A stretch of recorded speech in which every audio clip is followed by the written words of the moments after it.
Miss হবে না আপনার পছন্দের টিভি শো। দেখুন জি5 অ্যাপে একদম ফ্রি। স্যার, আপনি আপনি এখানে কি করে এলেন? না এসে পারি ফুলকি, তুমি এত পরিশ্রম করছো আর আমি তোমার পাশে থাকবো না? আমি জানি তো স্যার, আপনি আমার পাশে থাকবেন সব সময়।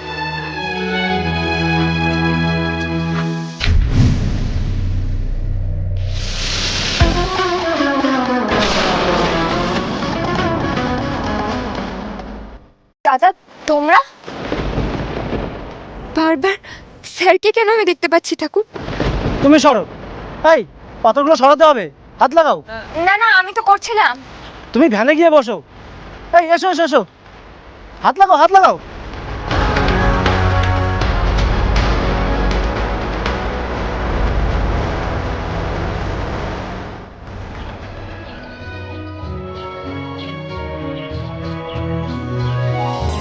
এই তো বোন পাহাড়ি এসে গেছে। অনেক ধন্যবাদ দাদা, আমার জন্য এতটা পথ এলে। এই না, ওসব আমার লাগবে না, আমি এমনিতে শিবরাত্রির পরের দিন কাজ করি না। তা বললে হয়? এতটা পথ এলে তুমি। না না লাগবে না, আমি আসি।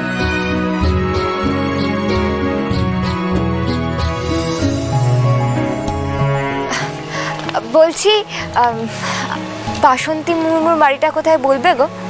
ওই তো সামনে, যাও কিনে।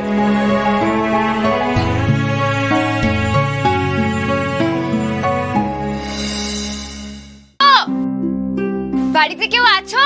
শুনছেন?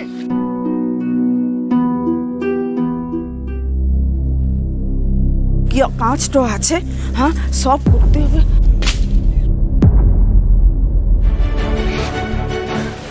বাসন্তী, তুমি ঠিক আছো তো? ফুলকি, তুমি? হ্যাঁ আমি। ঠিক সব। কাকিমা, আমি ফুলকি দাস, বাসন্তীর সাথে বক্সিং শিখতে গিয়েছিলাম। বস কেন মা, তোর লাগি মুখ গুড় জল লে আসি। বসো কেলে মা, আমি লি আসি।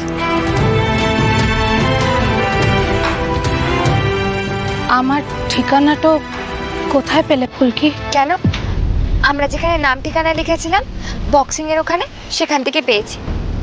কিন্তু বাসন্তী, তুমি আমার দেখে ভয় কেন পেলে? আমি তো তোমার বন্ধু হই। হ্যাঁ বটে, বসো কেন, আসলে জানা ছিল না তো। বসো।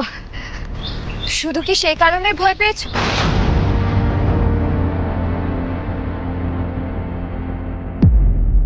তার মানে তুমি এটাই বলতে চাও যে তুমি স্যারের ব্যাপারে কিছুই জানো না? জিয়া যখন স্যারের নামে মিথ্যে বদনাম দিচ্ছিল তখন তুমি কোথায় ছিলে? আমি তো বনপাহাড়ি চলে এসেছিলাম। মায়ের এত শরীরটা খারাপ হলো। এই খবরটা কখন এলো? সারাক্ষণ তো আমি তোমার সঙ্গেই ছিলাম। স্যারের কত বড় বদনাম হলো, স্যার জামিনও পাইনি। কিন্তু পুরো ঘটনাটাতে তুমি একবারও সামনে কেন এলে না বাসন্তী? একটা সাক্ষীও দিলে না। তুমি সাক্ষীটা দিলে হয়তো আমরা প্রমাণ করতে পারতাম যে স্যার নির্দোষ। আমি কিসের সাক্ষী দিব?